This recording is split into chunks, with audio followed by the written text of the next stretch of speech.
नमस्कार साथियों, मैं प्रोफेसर एमपी सिंह अपने ज्ञानवर्धक यूट्यूब चैनल में आप सभी का हार्दिक स्वागत करता हूं। ओम नमः शिवाय। महाशिवरात्रि की आप सभी देशवासियों को हार्दिक शुभकामनाएं। साथियों, जैसा कि आपको विदित है कि 26 फरवरी को महाशिवरात्रि बड़े ही हर्षोल्लास के साथ मनाई जा रही है और आज के ही दिन महाकुंभ का समापन है।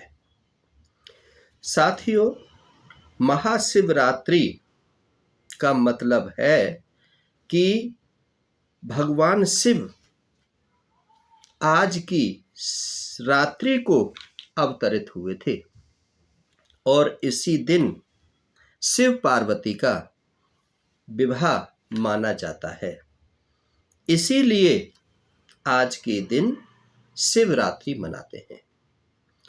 अधिकतर श्रद्धालु लोग आज के दिन शिवलिंग पर दूध, दही आदि चढ़ाकर पूजा अर्चना करते हैं, फल फूल चढ़ाते हैं, बेल पत्तर चढ़ाते हैं।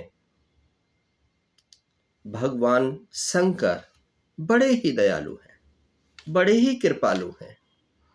उन पर कोई श्रद्धा भाव से भभूत भी चढ़ा दे तो भी वो खुश हो जाते हैं। वो देवों के देव महादेव हैं। वो काल नहीं महाकाल है। वो आदि नहीं अनंत है। वो शिव स्वरूपा है। इस पृथ्वी पर अनंत जीव आत्माओं के परम पिता हैं। वे स्वयंभू हैं। साथियों, शिवलिंग पर आपने ऊपर एक घड़ा देखा होगा। उसमें से टप टप पानी उस शिवलिंग पर पड़ता है। इससे आपको सीख लेनी चाहिए कि वह ज्ञान की बूंदें, ज्ञान के शब्द, ज्ञान का शरणामृत आपको भी पान करना चाहिए, ताकि आपके अंदर का जो अंधकार है वो मिट जाए। आप सभी कह देते हैं कि कलयुग चल रहा है, लेकिन आप समझते हैं कि जब अंधेरा होता है तो सूर्य भगवान अवतरित होते हैं, अंधेरे को खत्म कर देते हैं, उजाला हो जाता है। इसी प्रकार से जो ज्ञान है, जब वो आपके अंदर आता है तो आपको परम सिद्ध बना देता है। आप में से ही दिव्यात्मा है, महात्मा है, सिद्ध पुरुष हैं, देव पुरुष हैं, ज्ञान का प्रचार और प्रसार कर रहे हैं। साथियों, आज आप व्रत रख रहे हैं। व्रत का मतलब व्रती को बदलना।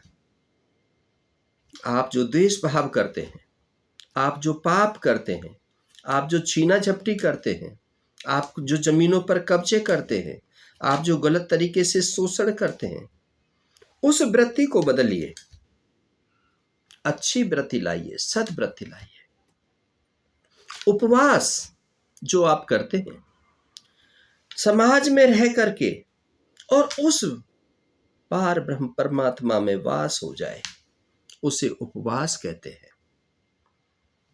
एकांत में बैठ करके उससे लौ लग जाए, आंख बंद करके उस परम पिता परमात्मा का ध्यान करें, उसको याद करें। हे परम पिता परमात्मा, हम तेरी आत्मा है, हम पर कृपा कर, सब जीव जंतुओं पर कृपा कर, सभी इस पृथ्वी पर रहने वाले निरोगी रहे, किसी प्रकार की आपदा ना आए, सभी दुखों से मुक्त रहें, आपस में सभी में प्यार हो, भाईचारा हो, ऐसी हम कामना करते हैं। इसी प्रकार से हम भगवान शिव के मंदिर में जब जाते हैं, जल चढ़ाते हैं, वहां पर हम दुआ करते हैं, याचना करते हैं, हे प्रभु परमात्मा, सब जीवों का भला कर, सब पर कल्याण कर, तू ही तुमेव माता च पिता तुमेव, तुमेव बंधु च सखा तुमेव। तू ही सत्य है, तू ही शिव है, तू ही सुंदर है, तेरी ही आत्मा है। तू जो करा रहा है हम कर रहे हैं, लेकिन सतयुग की तरफ लेकर के हमारे जो दिमाग में जो व्यसन भरा हुआ है, जो गंदगी भरी हुई है, हम किसी का सम्मान नहीं कर पाते, बहन बेटी का सम्मान नहीं कर पाते, हम माँ बाप का सम्मान नहीं कर पाते, हम गुरुओं का सम्मान नहीं कर पाते। हमें ऐसी शक्ति दे कि हम माता पिता गुरुओं का सम्मान करें, बहन बेटियों का सम्मान करें, समाज के भेदभाव को खत्म करें, आपस में सब मिल करके रहें। ऐसा मेरा प्यारा देश बन जाए कि इस देश में कोई भूखा ना रहे, कोई तड़फ तड़फ करके पैसे के अभाव में अपने जीवन लीला को खत्म ना करे। हे प्रभु परमात्मा, सब जीवों के परमपिता परमात्मा, सर्वगुण संपन्न सर्वव्यापी, हिमालय पर निवास करने वाले, हिमालय की बेटी से शादी करने वाले, हे प्रभु, हम सब जीव जंतु प्राणी पर कृपा करो। आपकी पूजा राम ने भी की और रावण ने भी की। आप सुर असुर सभी के देवता हो, आप सब पर कृपा करो। आप जैसा देव इस पृथ्वी पर ना हुआ ना होगा। आपकी जटाओं में गंगा मातन जो आज पवित्रता का प्रतीक है, हे प्रभु परमात्मा, सब पर कृपा करें, सबको स्वस्थ रखें, सभी का कल्याण करें। ऐसी शुभकामनाओं के साथ महाशिवरात्रि की आप सभी को हार्दिक शुभकामनाएं।